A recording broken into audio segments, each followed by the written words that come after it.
je vous entends déjà vous réjouir. La forme des plateaux de théâtre, ça change tous les 50 ans, alors tranquille, il n'y a rien à en dire puisque c'est toujours chamboulé, pas besoin de penser. Et vous retournez à Fortnite ou à Tetris 99. Andouille! Débauché! C'est pas parce que les nuages changent tout le temps qu'on n'a pas le droit de parler du ciel! Ça va, monsieur Loukoum? Oui, pourquoi? Pas trop fatigué? Bah pourquoi vous me demandez ça? Bon, je me disais, rapport à la dernière fois.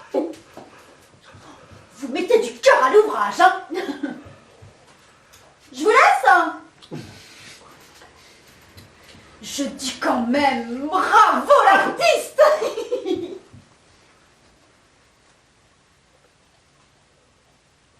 Je disais. Oui, les plateaux ont changé, mais ils ont des exigences qui n'ont pas bougé pendant des siècles. D'abord, même les grands plateaux limitent toujours les changements de lieu. Sur son grand théâtre, Shakespeare pouvait représenter 2, 3, 4 lieux à la suite dans le même acte, mais pas beaucoup plus. Par exemple, une scène de tempête sur un bateau, puis une scène dans la grotte du magicien, puis une scène dans le terrier d'un monstre. Cherchez pas. Molière, qui jouait dans des salles plus petites, mais assez bien aménagées, pouvait changer de lieu entre 2 actes. Et même dans Don Juan, il y avait peut-être un changement de décor à l'intérieur du même acte, sous le nez des spectateurs. Mais quand même, en général, sauf si on est complètement drogué, pour des raisons matérielles et financières, on n'écrit pas des pièces avec 20 lieux différents. Ça va, monsieur Loukoum? Voilà voisin mal maintenant, bah une vraie ménagerie, hein.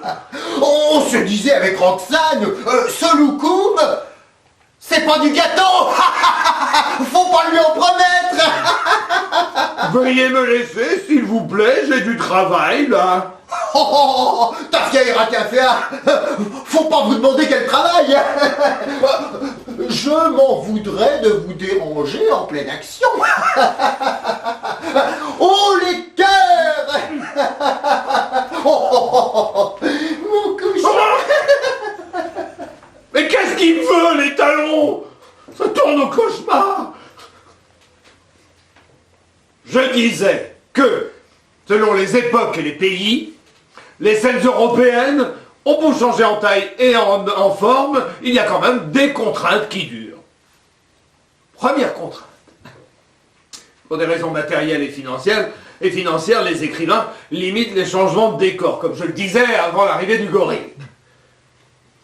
Notez quand même qu'au théâtre, il y a toujours des exceptions. On peut multiplier les décors si c'est un argument commercial, ou si c'est un auteur qui se moque d'être joué sur scène dans Lorenzaccio. De Musset. On a droit à une visite guidée des quartiers de Florence. Deuxième contrainte. Pour des raisons de vraisemblance, les écrivains évitent de représenter des lieux trop vastes par rapport à leur petit tréteau ridicule. On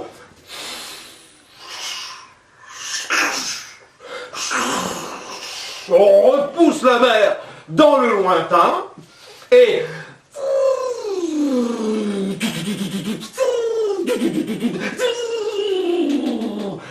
on fait tomber des avions sur scène.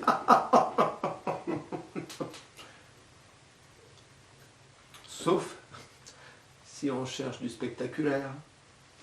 Il paraît que la pièce Les pilules du diable faisait exploser un chemin de fer sur scène en 1839. Du grand n'importe quoi. Il y a aussi les auteurs qui adorent nous casser les pieds. Des gens qui croient qu'il faut secouer le théâtre pour faire tomber des fruits nouveaux. Dès qu'on les lit, on sent que quelque chose ne va pas. Ouais. Même vous le sentiriez. C'est tout dire. Paul Claudel, c'est le cas ultime. Non seulement il cherchait du nouveau, mais en plus à ses débuts, il n'espérait pas être joué avec son charabia et ses pièces interminables. Remarquez, vu de loin, sa pièce l'échange pourrait plaire à vos cerveaux de bigorneaux. Ça se passe en Amérique, à la toute fin du 19e, au temps des cowboys. Il y a des coups de feu, un capitaliste, une star, un Indien qui vend sa femme, et ça commence avec un type tout nu qui sort de l'eau, je vous le disais, tout pour plaire. Un type tout nu? Je peux avoir un peu d'intimité. Oh, ça ne m'étonne pas de vous. C'est une maison de fous, hein. Où en étais-je? Ah oui, le type tout nu. Même vous allez voir le problème. L'Amérique. Littoral de l'Est. Une plage au fond d'une baie enceinte par des roches et par des collines boisées. Les arbres descendent jusqu'à la mer. La marée est basse et laisse la grève découverte. Premières heures de la matinée. Marthe est assise sous les arbres, les yeux fixés à terre. Louis Laine, un jeune homme maigre et robuste, aux cheveux noirs et à la peau cuivrée, sort de l'eau et revient près d'elle. Il s'essuie le corps nonchalamment avec de l'herbe qu'il arrache, puis, s'accroupissant, il demeure en silence.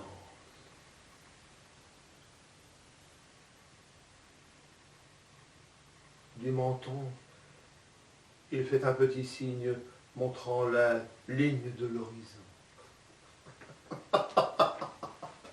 La mer, un homme mouillé qui se sèche en arrachant de l'herbe, mais débrouillez-vous avec ça sur un plateau de théâtre. Oh. Pareil avec Bernard-Marie Coltès. Il est mort en 1989, mais il trouve encore le moyen de casser les pieds des metteurs en scène d'aujourd'hui avec des lieux trop vastes. Écoutez le décor qu'il demande pour sa pièce Combat de nègres et de chiens. Combat de nègres et de chiens. Le chantier. Oh. Une rivière le traverse. Un pont inachevé, au loin, un lac. Je passe. Le pont. Deux ouvrages symétriques, blancs et gigantesques, de béton et de câbles, venus de chaque côté du sable rouge, et qui ne se joignent pas dans un grand vide de ciel, au-dessus d'une rivière debout.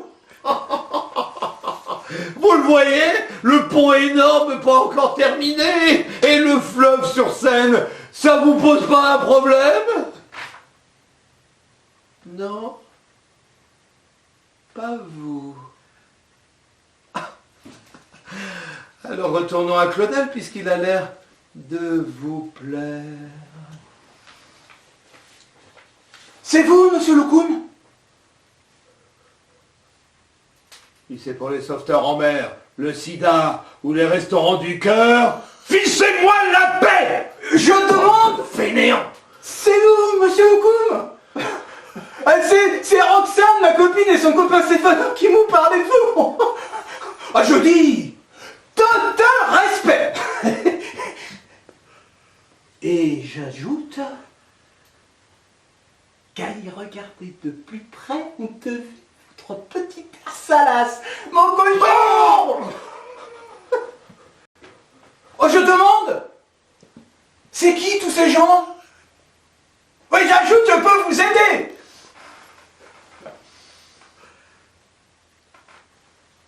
Ça ne sera pas nécessaire.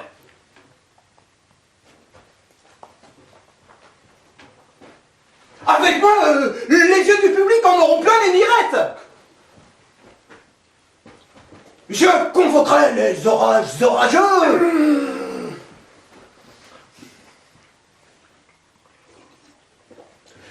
chanterai le lamento lamentable.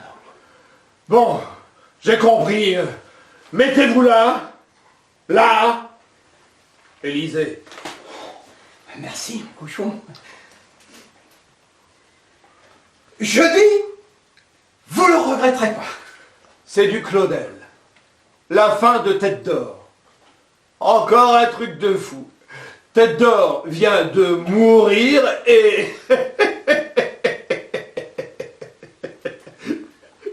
Figurez-vous qu'on construit un bûcher sur scène pour brûler son corps. Ah bah je vais Tête d'Or. Il est mort, crâne d'œuf. Ah bah, je jouerai le bûcher. Vous ferez les cris du début et le porte-étendard. Moi, je ferai Cassius. C'est tout bon, mon cochon. Attention! Attention! Attention! Oh! Un arbre immense s'abat transversalement sur la scène. Cassius tombe au siècle. Parure colossale de l'automne, ô roi, comme tes funérailles se précipitent d'en haut. Il gît renversé.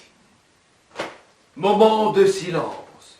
Puis le porte-étendard fait signe à Cassius. Cependant, plusieurs hommes ébranchent l'arbre et construisent le trône funèbre. Merci, on arrête là. Ouais. Un arbre qui tombe sur scène et qu'on débite pour en faire un bûcher. Mais enfoncer les contraintes des plateaux techniques. Mais je postule, je peux jouer autre chose. Non, c'était très bien, merci. J'ai du travail. Comme tu voudras, mon cochon. C'est l'enfer. Maintenant, on est frères de sang. Copain comme boudin. C'est l'enfer. Je récapitule. Au théâtre, même si les plateaux changent, ils ont finalement les mêmes exigences. On évite les lieux trop nombreux, on évite les lieux trop vastes, et on évite aussi les longs déplacements.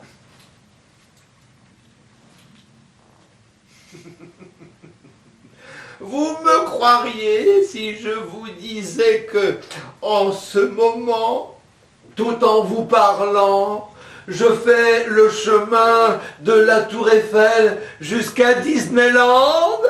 Banane!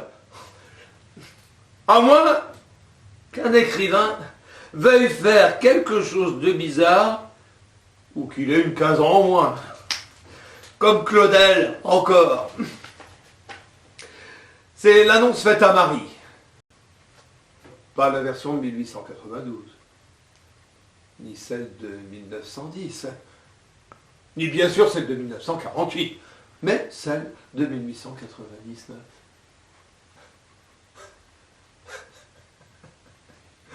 Marat, cherchez pas. Marat amène sa fille aveugle à sa sœur Violaine pour qu'elle la guérisse par un miracle. Un miracle! Oh, remarquez, Violaine, elle vous aurait plu. Une pin-up qui est devenue lépreuse. Et aveugle. Le visage dévoré. Écoutez le jeu de scène. D'abord, Marat est toute seule avec son bébé dans les bras, puis Violaine arrive. Je postule. Mais comment donc, cher monsieur, si vous voulez vous donner la peine?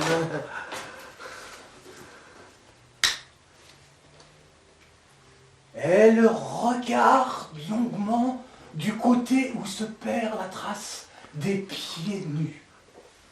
Puis, comme elle se tourne d'un autre côté, elle aperçoit, par l'air plein de flocons, une forme noire, vêtue de vêtements grossiers et coiffée d'un capuchon. Cela se dirige vers elle. Et quand elle est suffisamment près, Marat reconnaît Violaine. Toutes deux, à un instant, restent immobiles, face à face. Puis l'une continue son chemin, l'autre la suit. Et elle s'enfonce au travers de la maigre forêt de sapins et de boulons, de bruyères cette jeunesse sec. Un lapin parfois sauve devant leurs pieds. Marat porte l'enfant sur son dos. La neige cesse, la nuit est venue, il se fait une éclaircie. Le premier quartier de la lune, brillant au milieu d'un immense halo, éclaire une butte toute couverte de bruyères et de sable blanc. Des pierres monstrueuses, des grès aux formes fantastiques s'en détachent. Ils ressemblent au bec des âges fossiles, à des monuments inexplicables, à des idoles ayant mal poussé encore leurs membres et leurs têtes. Et l'aveugle conduit Marat à la caverne qu'elle habite. Un couloir formé de deux rocs qui s'éteignent, l'un sur l'autre. Le fond est fermé, sauf une ouverture pour la fumée. Elle allume un feu de bruyère. Et tous les trois restent assis, sans rien dire, auprès du feu. Merci, vous pouvez disposer. D'accord, frérot. À fond les galons. Pour la même raison, vous auriez bonne mine de jouer cet autre passage. Monsieur le Coum, on voulait vous dire, vous avez eu de la chance. Hein. Une chance de coquille, mon cochon. Nous, la dernière fois, il y a un malade qui nous a balancé à son dos par la fenêtre. Tafia et ratafia. Ça aurait été dommage de vous couper dans votre élan. Du grand art. Je dis, chapeau l'artiste. Bon, puisque décidément, j'aurai jamais la paix, vous allez me lire ça.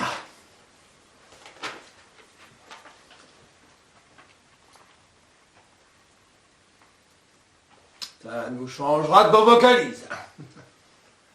Vous serez la bouchère. Oh non, pitié, ne me faites pas jouer une femme.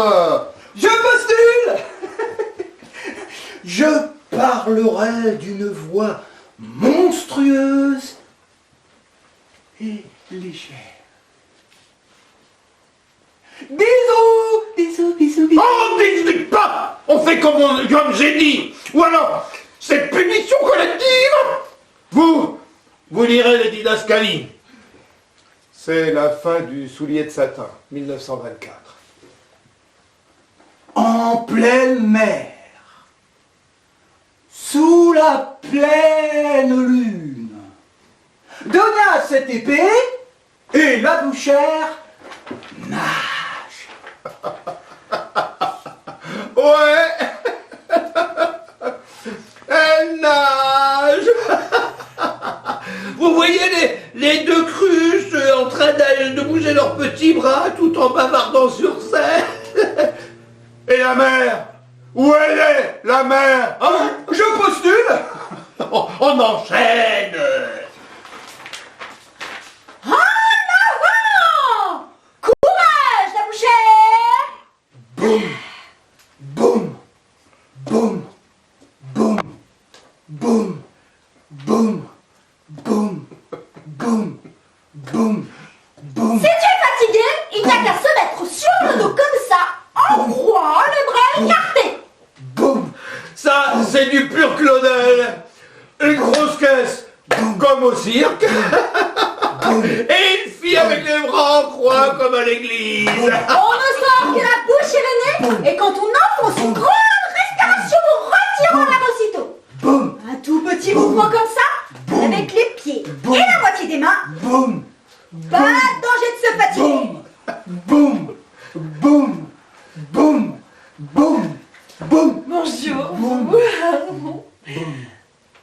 C'est vrai ce qu'on dit. C'était vous, Janine. Maman cochon. Petit travail de pro. Janine! Janine! Allez, viens, raconte, je veux tous les détails. Les détails.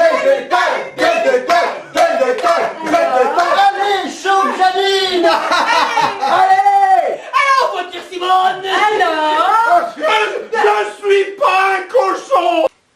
Bah, remettez l'image. Bah, on n'a pas dit au revoir au public. Ah oui, c'est vrai. Cher public, très cher public, Une fois n'est pas coutume. bonjour vous. Il fallait bien que ces vidéos s'arrêtent un jour. Mais le blog de Roxane continue! Ah